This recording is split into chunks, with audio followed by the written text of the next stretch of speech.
Good morning. How are we this morning? Good. People are still making their way in. Come on in, grab a seat, sit down, get comfortable, shake it out. We made it on time.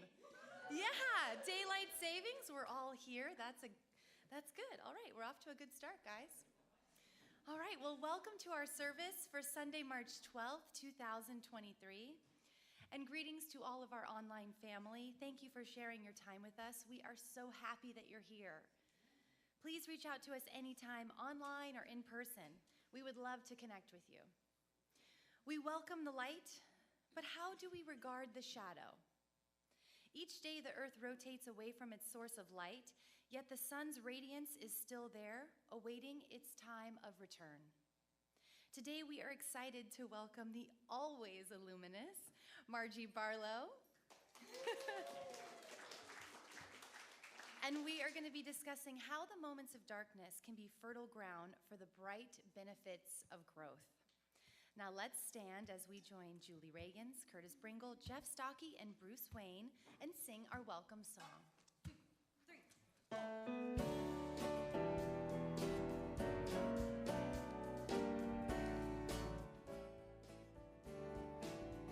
Something wonderful is happening in my life. I believe it. Something wonderful is happening here. I believe. Something wonderful is happening in this place. I can see it. Something wonderful is happening here. I can see. Something wonderful is happening in my heart. I can feel it. Something wonderful is happening here. I can see. Something wonderful is happening in my life. I believe it. Something wonderful is happening here. I believe.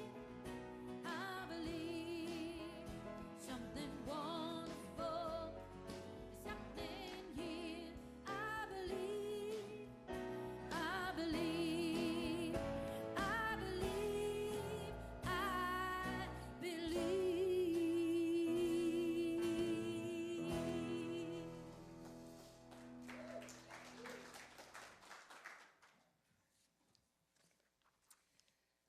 Please join me as we affirm our statement of faith. Together, there is only one power, active in the universe and in my life, God the good, omnipotent. And now let us unite our spirits as we hold this vision for our church. We are an open-hearted spiritual community, powerfully transforming our world by honoring the sacred in all. And we practice this mission. Inspired by our shared spiritual awakening, we offer practical teachings that empower healthy, abundant, and meaningful living. Today's daily word is illuminate, and the affirmation is, I find comfort in expressions of love. Speaking the words, I love you, provides comfort for an aching heart and peace in times of uncertainty. Today, I open my heart to these loving expressions as a soothing balm for distress or grief. When I am concerned about another, love centers me in truth that all is in divine order, no matter how circumstances appear. I enfold the people I care about in a sphere of love, encircling them in peace and protection. When I'm troubled, I find comfort in others' loving words, and I surround myself with those who offer solace in my time of need.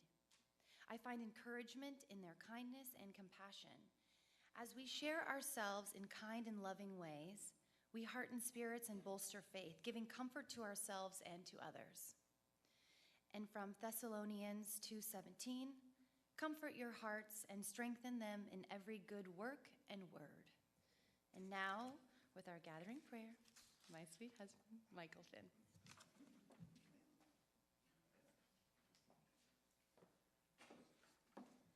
Good morning. Look at all you beautiful beings of light out here and at home. Thank you for joining us. Let's take a breath. Let's listen to this vibratory energy here and let it sink into your being, your mind, your heart. And let's all come together and unite our amazing consciousness and pray together as one today. There's a saying, it's always darkest before the dawn, which insinuates that darkness might have some negative connotation. Some say that darkness is the absence of light, but it is not a zero-sum game. Darkness and light coexist together in a dance of yin and yang, a quantum entanglement of truth. One needs the other, and one cannot appreciate one without the other. It is a matter of scientific fact that we need darkness for the most deep and rejuvenating sleep, for plants to regenerate key compounds, and for the tides to ebb and flow. All existence is a divine balance of duality. As we move forward, let us not turn away from, but embrace the darkness, the shadows, and see what messages lie forth in that deep inner space. What beauty is capable of springing forth like new buds in the deepest of soil? Let us trust in what we have yet to know, like a drop of dew anticipating the glistening arrival of light that is sure to come. We know this together, and so it is. Amen.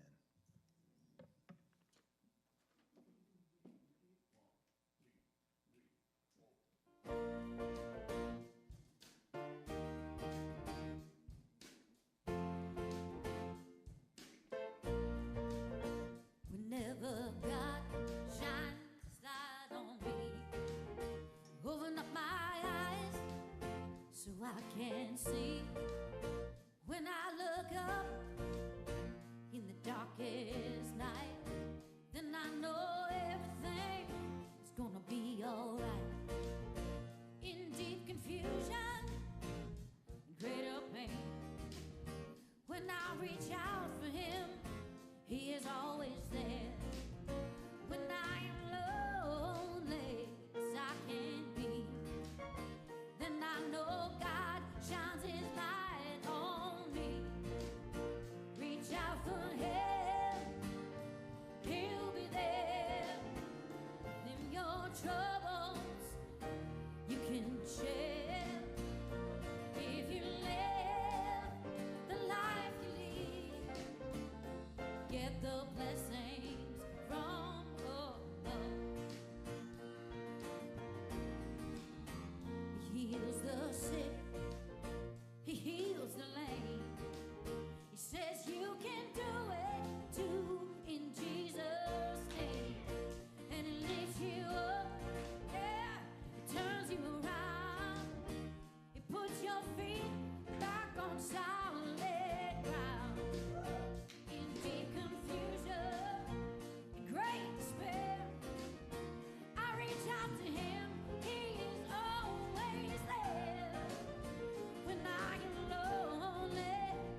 Oh, thank you. It's good to be back. I love it.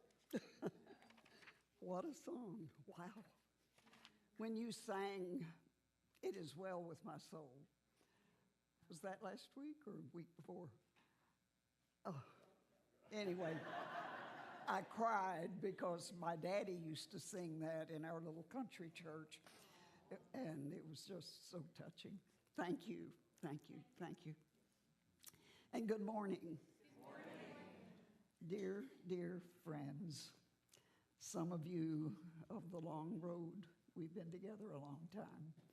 Others of you I haven't yet met, and I would like to meet you very much. I'm filled with gratitude today for Reverend Jill.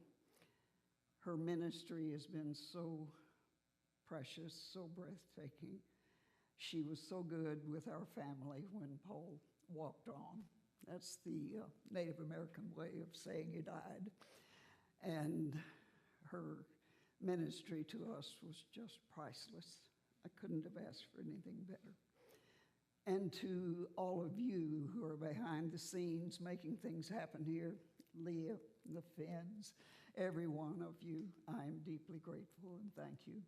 Your ministry is noted and appreciated very much. I've been thinking a lot about the hereafter at age 94. I go into a room in my house and I wonder, what the hell did I come in here after? It'll happen to you someday. Yeah, life is interesting.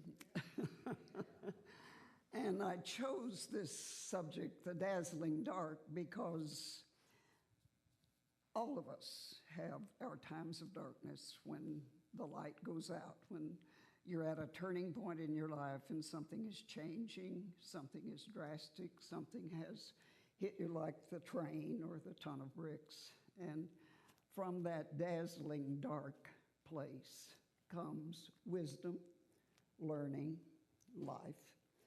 And so it is that our turning points in our life can be dazzling dark places. I want to couch this with three things, SOS: self, others, and society, with the idea that your light, this little light of mine, I'm going to let it shine. Let it shine. Did you sing that as a child? Some of us did, yeah. Well, you spent 9 months in the dark before you were born. That's a dazzling time, isn't it? The pre-birth possibility. And whether it's a womb or a cocoon or a chrysalis, something is happening in the dark. There's a gestation, there's a fertility, there's a fecundity, and from it comes new life. You think of a seed under the dark of the dirt sprouting if it gets enough moisture and sunlight. And dreams are a pipeline to your dark. I had a dream the other day that there was to be a new therapy, and the basis of it was going to be your media. We were going to take your phone and copy all of your texts and everybody that you contact and watch what you watched. And we were going to collect all of that as a diagnostic. And it's not a bad idea.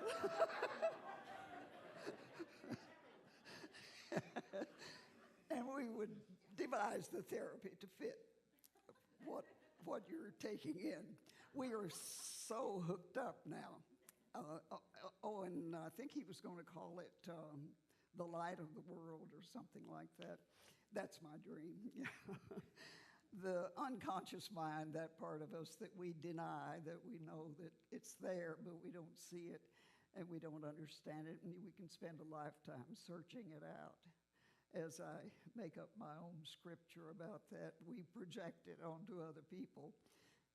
I would say it this way, that whatsoever thing thy neighbor doeth, that rattleth thy cage, puncheth thy button, pulleth thy chain, or ringeth thy bell. That thing has more to do with thee than with thy neighbor. So your own shadow will rise up to meet you from the unconscious depths as you go through your life. I've had so many different experiences. At this age, you collect a lot of things that have happened to you, from deaths and destruction and breakdowns. And having worked in the field of psychotherapy, I had the privilege of knowing people's secrets.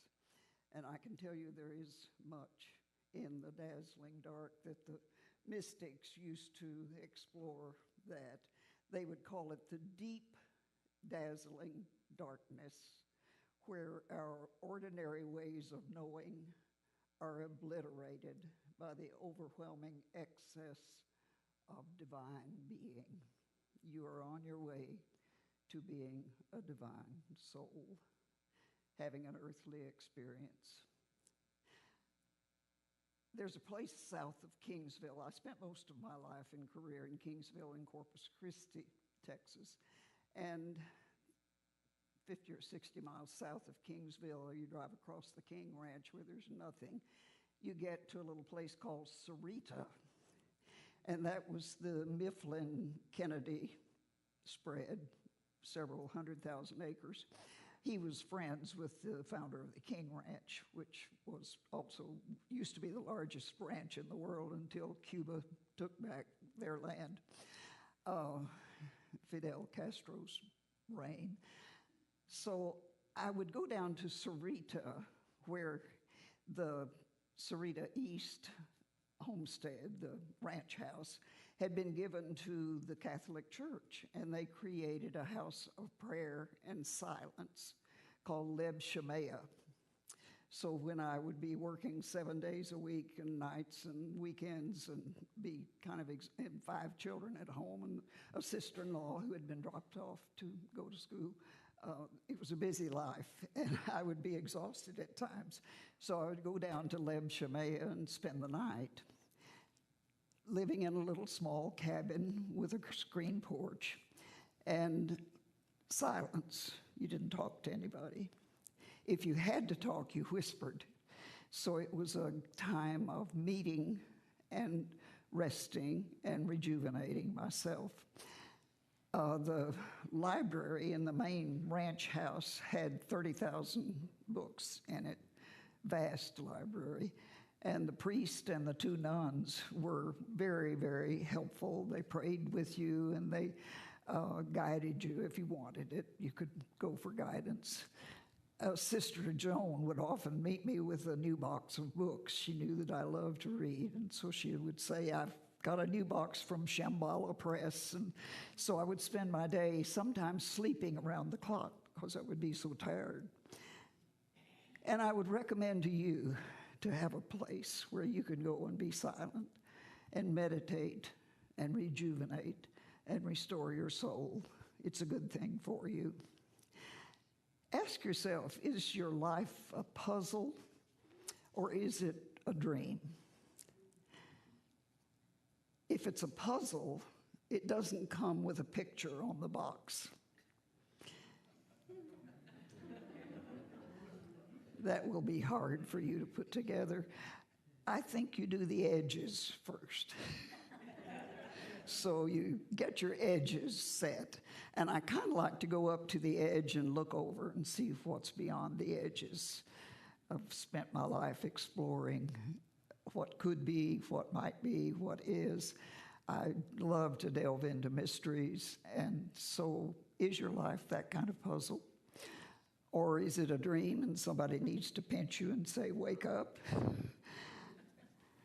And looking at others, they are the way that we wake up. It's through our relationships that we learn who we are and what we're about. And I think of early relationships. I've had 2 fathers-in-law. Didn't realize until I was preparing this little talk, both men worked for the Missouri Pacific Railroad. You'd think I would have thought of that before. Monroe Robinson in the 40s worked in the Roundhouse in Kingsville, Texas, basically repairing broken trains. And he had decided to retire early. He was 56 years old and saw that he could take early retirement. So they had sold their family home, and this was before I married their son, but I knew them. And he had bought 15 acres on East First Street in Austin. Wish I had that property today. Yeah, they had grown up in Bastrop, both the Robinsons, and they wanted to come back and live near his brother, who had married her sister, so they had double cousins in that family. And he had a heart attack and died, so they did not get to make that trip. He didn't get to finish that dream. And that meant in my early marriage in 1947, my mother-in-law moved in with us. Yeah, so I'll leave you with that. I won't go much further with it, except it was a dazzling dark period from which I learned a lot. She was really a wonderful woman, and yet I couldn't see it because, anyway, there we were. The other father-in-law worked for the Missouri Pacific Railroad in Omaha, Nebraska. He was the yardmaster, and he would work at night, starting at midnight, and come home at 8 o'clock in the morning. So both sons were instructed to be quiet. They lived their life afraid of waking their father up in the daytime. And before he would go to work at night, he would help put the sons to bed. And during their childhood, he often would take them out on the front lawn, and they would lie down on the grass, and they would look at the constellations. They learned to find the Big Dipper and the Belt of Orion. And he taught his sons that the stars are your friends. So if you ever get lonely, just go out in the night sky and look up at the stars, and you see your friends there waiting for you, shining a light in your dark night. I thought that was one of the sweetest stories I'd ever heard. He also retired from Missouri Pacific and died before he could enjoy his retirement. So both those fathers-in-law had good lives and yet died early. If you're looking at your relationships, especially marriage, I think if you play the little game of a hypothetical marriage between your parents of the opposite sex, try that on in your mind if you're married. It would be Cora Barlow married to Mr. Robinson, or vice versa. My father, who was a high-tempered Scotsman. I love Outlander because of my heritage back to Scotland. If my father, Odie McNeely, had been married to either one of my mothers-in-law, it would have been a disaster. And so, because all of those people were strong-minded, willful, wanted their way, and there would have been hell to pay. It would have been bad. So play that game if you're married. If you're same-sex marriage, just take the two strong parents and imagine a marriage between them. That'll give you a flavor of what your relationship work is going to be about. Yeah, play with it. It's fun. I remember back when I was on the board here at Unity of Wimberley, and we decided that it would be a good thing to see what all of your strengths were. So we did the Gallup Strengths Finder, and we discovered that we had many people who were in the arena of relationship building. We were good at that. We had many who were strategic thinkers. They had lots of creative ideas. We had some influencers, quite a few. That means you can sell. Influencing means selling. We didn't have that many in the arena called execution. I think one of you had the strength called a ranger, and that's an executing strength. And I think you got really burnt out and tired and called yourself the lone arranger because you were always having to carry the load of some project that somebody had dreamed up. And so it was revealing to us, and we enjoyed having that time. I had a good time with that one. And that brings me to I want to talk to you about someone who created a new world in my life. At age 69, I was hired by Interface Inc. They made the carpet that your feet are on here. They were the largest manufacturer of carpet tiles in the world. And the current CEO was the one who hired me as a relationship coach. And he began to fly people in the company jet to Corpus Christi, usually a family, a couple, and I would do the work with the couple. And my husband, Paul, who had gone back to school after he retired from his university teaching job, and he became a play therapist. So he would work with the children, and I would work with the couples. And I established a reputation at Interface as someone who could help solve difficulties in human relationships. So eventually they hired me as a relationship coach. And I began to work with mostly regional vice presidents who were sales oriented. And there was so much rivalry and so much skirmishing for the prize that the competition was vicious, and there was lots of distress and discomfort and poor relationships.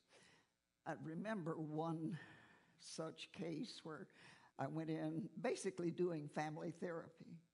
I used to see families in therapy, and I wouldn't take a lone child from a family. I insisted the whole family come. And so they couldn't drop off their teenager to be fixed. And it was enlightening to have. I learned the Native American way of passing the talking stick, and I found that families could get along better if they could communicate, basically, and that's what I did with the sales force. So I would gather the regional vice presidents around a table, and we'd pass the talking stick, and we'd do family of origin work. Case in point would be two men who weren't getting along, and when we dug into the past life, the dazzling dark of their childhood and so on, we'd find things like the one was the oldest child in a Catholic Italian family, and the other one that he was at odds with was the youngest child in a large Catholic Italian family. One of those men used to pick me up at the airport, and he would say, "Are you going to make us cry again today?" So I learned a lot. I am eternally grateful to have that experience after I was 69 years old. And eventually, the founder, Ray Anderson, called me to his office, and he asked me, "Who is your client?" Well, I had been hired by the CEO, but I didn't say he was my client. I said to Ray, "Interface is my client." And he said, "I would like to be your client." And I said, "Good, what would you like to talk about?" He said, "I've just fired the CEO, and I'm moving back into active leadership in my company. I'm leaving someone else as chair of the board, and I will be back as CEO, and I'm going to need help with my management team." Now, Ray had read Paul Hawkins' book, The Ecology of Commerce. I don't know if you know that, but it's one of the early books on environmental sustainability. And Ray had what he called a spear in the chest experience. He saw the darkness of his corporate world and how his company was polluting the Chattahoochee River and doing many other things that were wasteful and costly to the environmental health of our small blue, or this planet that we live on called Earth. So as Ray was prone to do, he's a leader. He has since walked on, but he began a process. He wrote first a book called Mid-Course Correction, describing shifting his carpet manufacturing empire to a supporter for ecology and environmental sustainability. And he began like an evangelist, crisscrossing the country and Europe and South America and Canada, preaching his gospel of sustainability of the earth. The carpet that's here is reclaimed, 70+% nylon. Has been, they used to buy back old carpet and reprocess it. And so he began to do those kinds of environmental protection measures. And he shaped a world, changed my world. I began to be interested in it. And I saw that he told the truth about our small planet and its resources. I've since met a young man who was a devotee of Ray Anderson. Ray's second book, by the way, was The Confessions of a Radical Industrialist, and it also told about us building the climb up Mount Sustainability, 7 faces on the mountain. That was his new leadership in that company. So from the dazzling dark of a polluting world to leadership in the field of ecology and sustainability, I think you could see how someone had an epiphany that changed his life, but changed the life of many others. Recently, I met Chris Searles. Chris is a local Austin person. Chris actually was the son of one of the pastors of the First Baptist Church in Austin, which James Robinson and I attended way back when we were in that mode. I've had several religious journeys. I've been Methodist, I've been Episcopal, I worked for the Catholic Diocese and so on and so forth, and I ended up at Unity of Wimberley. Here I am. So Chris, being the son of a pastor, had a kind of social consciousness, and he began to read Ray Anderson's exposés, and he has now started his movement called Biointegrity, which is worth looking into if you're interested in the environment. Chris started with gathering donations for the rainforest, to save the rainforest. Well, I say all of that to you to say that's our society we live in now.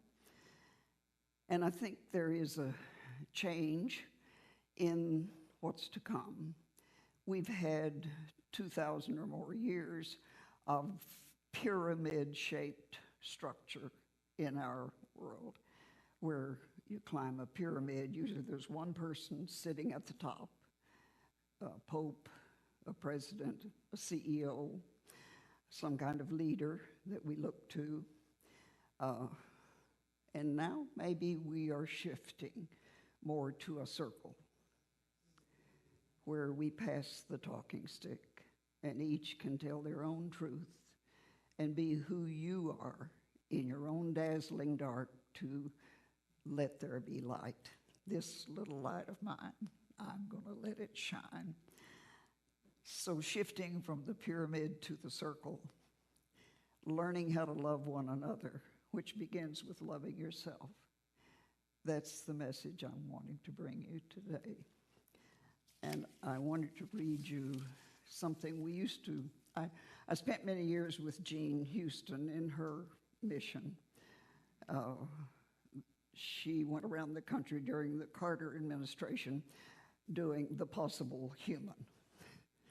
So asking two questions: who are you and what could you be if you reached your own epiphany? You had your own spirit in the chest and you decided on a mission for yourself. And we started every mystery school weekend with this from Christopher Fry, The Sleep of Prisoners. The human heart can go to the lengths of God. Dark and cold we may be, but this is no winter now. The frozen misery of centuries breaks, cracks, begins to move. The thunder is the thunder of the flows, the thaw, the flood, the upstart spring. Thank God our time is now. When wrong comes up to face us everywhere, never to leave us till we take the longest stride of soul men ever took. Affairs are now soul size. The enterprise is exploration into God. Where are you making for? It takes so many thousand years to wake. So will you wake for pity's sake? So let's take these thoughts into some meditation now.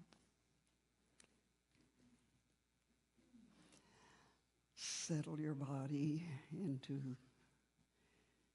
your chair. Let your feet rest gently on the floor.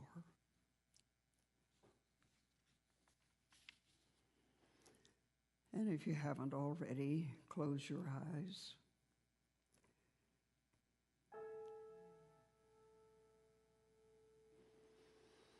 Allow yourself to be in a state of relaxed mindfulness. Breathing in, breathing out. Just follow your breath.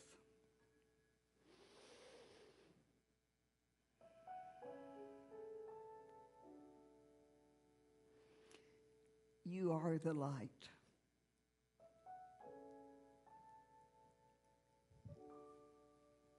You are infinite potential playing at being a person.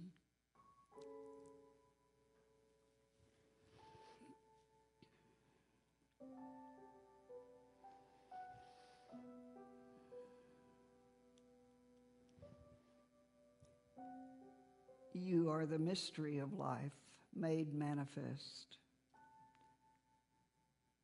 Celebrate yourself.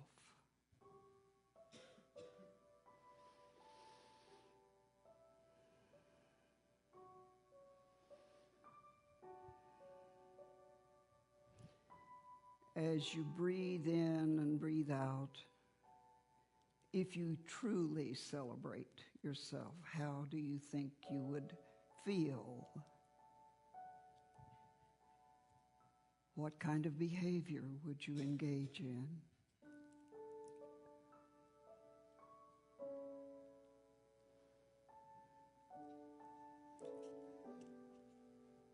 We are all different, and yet we're all one soul, one body, one life, one world. We're different, and yet the same.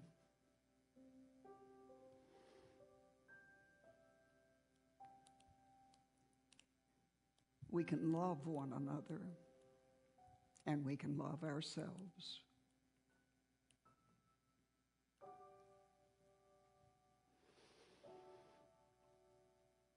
You are the light in this world, and you shine so bright.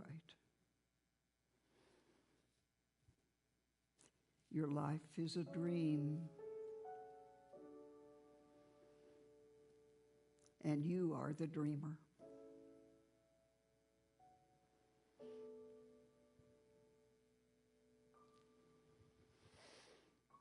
We share this great dream of awakening, and we can inspire each other.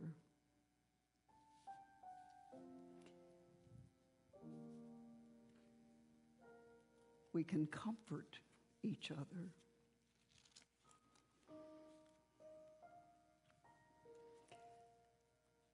And we can walk each other home.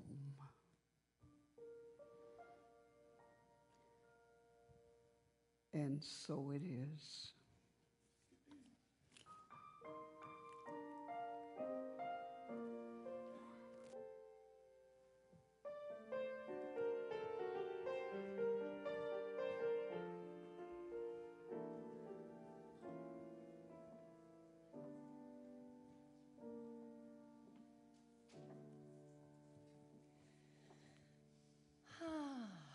Yeah, deep breath in and let it out. Thank you, Margie. That was dazzling. And I feel like I could listen to her stories all day long. Thank you so much. Thank you. All right, it's time for some good stuff. We are going to put our prosperity consciousness into action as we circulate our good. So we're going to take a moment to bring this truth into our hearts as we prepare our offerings and as our ushers come forward. As a reminder, there are many ways to share your gifts with Unity of Wimberley. We are a tithing church that supports our community and beyond in gratitude.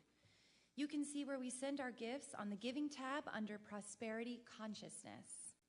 You can find the details to our payment options on our website by scanning this QR code on the screen. And to our beloved online family, if this message supports your spiritual growth, please consider making us a part of your abundance practice. We thank you for the gifts you have already sent and affirm the gifts that you are sending now. And now let us offer this affirmation of abundance together. Divine love as me blesses and multiplies all that I am, all that I have, all that I give, and all that I receive.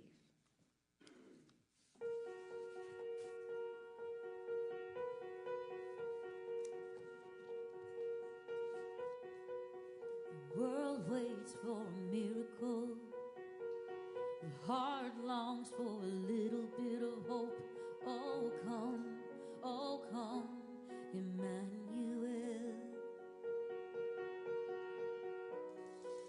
The child prays for peace on earth. She's calling out from a sea of hurt. Oh, come, Emmanuel. And can you hear the angels singing? Glory to the light of the world. Glory to the light of the world.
guys are such a light for us here. Thank you for all you do. We're so grateful to have you all every Sunday. So blessed.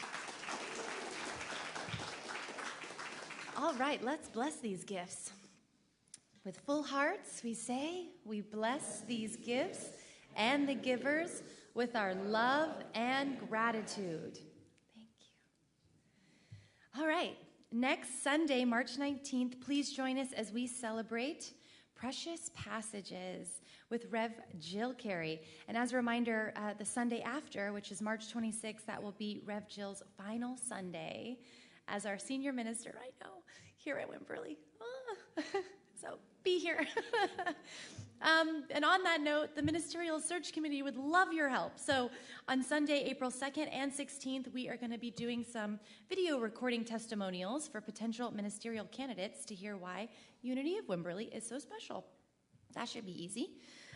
So if you guys would like to participate, please reach out to a committee member or email them at search@unityofwimberley.com.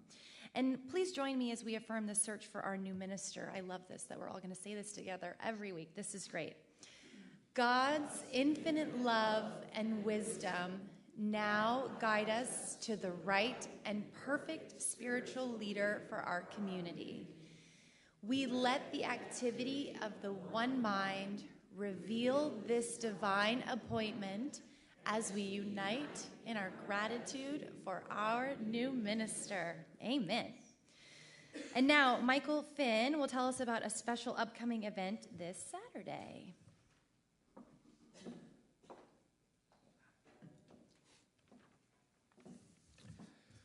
Our world changes when we do. The work of Byron Katie is a simple process of identifying and questioning the stressful judgments we hold about life. Our answers to the questions are where we find the divinity and wisdom that is inherent in all of us, a presence that is both uniquely and universally experienced. Our inner wisdom becomes the guidance needed to live life in congruence with our own true nature. Those are the words of my great friend Gabriel Hauger, who I have the pleasure of bringing here next Saturday for a workshop that will dive into the work of Byron Katie. Gabriel is a master facilitator, and the workshop will be from 10 a.m. to 3 p.m. I know that sounds like a long time, but we're going to do a 1-hour lunch break around noon. The first half of it will be explaining the work and demonstrating it, and then the second half will be people breaking off into pairs and facilitating the work on one another. It is truly a very enlightening experience. Gabriel has worked with me many times, and as Margie so eloquently talked about today, helped me find that spear in the chest and identify it and remove any negativity from it and see how that can let me move forward in a more positive path of life. So if you all are free and interested, I would encourage you to come. It's going to be a lovely, eye-opening and awakening experience, and I'd love to share with all of you. Next Saturday, March 18th from 10 to 3 p.m., bring your own lunch, sack lunch, or if you have time, we could, I guess, run into Wimberley real quick for that hour break. But I'd love to see all your beautiful faces and your energy here with us next Saturday. Thank you.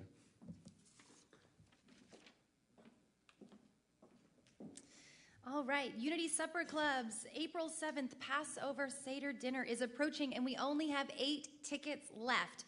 You can purchase the $40 tickets online or in person from Betty Potts. This will be a special evening that you do not want to miss, and the proceeds benefit our church. If you would like to follow along with us in reading Unity's Lenten practice, we have the daily devotional 40 Days of Letting Go, and we have some more copies in the bookstore. So let's communally renew our minds in preparation for Easter. Wednesday book study has begun, a new Unity selection of Emily Cady's Lessons in Truth. You can bring a sack lunch and join us here from 11:30 to 1:30, and this is a group-directed book study. You don't need to buy the book unless you want to. There's also plenty of copies here. All are welcome to join the Kirtan, I said that right, Kirtan meditation chanting group in the morning. They meet each Sunday at 10 a.m. in the classroom just down the hall here. You can find out more about this weekly event by contacting Abby or Armaya. One more thing, please be cautious as you're walking around the property and the trails until we can get the downed limbs and branches cleaned up from that ice storm. Any volunteer help is always appreciated. Facebook Live is back each Thursday at 1, and you can also find us on Instagram and TikTok. crisis bread basket needs are on the screen. You can bring donations here, or you can mail a monetary gift directly to the address on the screen. For prayer needs, care team needs, and ways to get involved, you can reach out to the email addresses on the screen. And a reminder that Michael Finn will be here to pray with you after the service. Our prayer request box and gratitude jar are on the fireside room buffet. And if you're visiting today, please consider filling out a blue information card located in the front foyer so that we can welcome you properly. Now let's sing in the kids. You are alive. You are alive. You are alive in this world. You are alive. You are alive. You are alive in this world. And you shine. And you shine. And you shine so bright. And you shine. And you shine. And you shine so bright. Will y'all help me bless these children? We love you. We bless you. We appreciate you just the way you are. And that brings us to the close of our service. If you'll please join us in our prayer of protection. The light of God surrounds us. The love of God enfolds us. The power of God protects us. The presence of God watches over us. Wherever we are, God is, and all is well.